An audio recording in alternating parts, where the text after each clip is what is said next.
Le déboulonnage de la statue de John A. Macdonald suscite des réactions polarisées.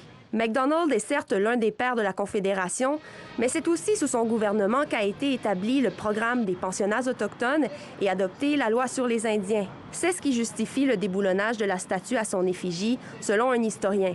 Ça fait 125 ans qu'il est là et il est sain, à mon sens, que de génération en génération, chaque génération se questionne en quelque sorte sur la place qu'on veut faire à certains personnages de notre passé. Des politiciens d'un bout à l'autre du pays ont dénoncé ce geste.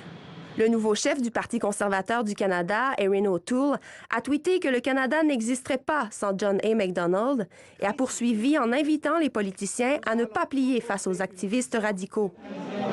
Le sujet s'est d'ailleurs invité dans la course à la direction du Parti québécois, alors que les aspirants-chefs tenaient à Québec leur première activité publique depuis le début de la pandémie.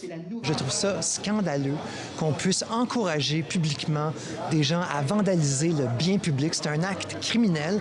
De son côté, François Legault a qualifié ce geste d'inacceptable et s'est positionné dans le débat en affirmant que la statue devrait être restaurée. La statue décapitée a été déplacée ce matin par la Ville et c'est le Bureau d'art public qui coordonne sa conservation. Mais on ne sait toujours pas si la statue controversée reprendra sa place au centre-ville de Montréal. Pour savoir la suite, il faudra attendre l'issue d'une consultation entre des experts en patrimoine de la Ville.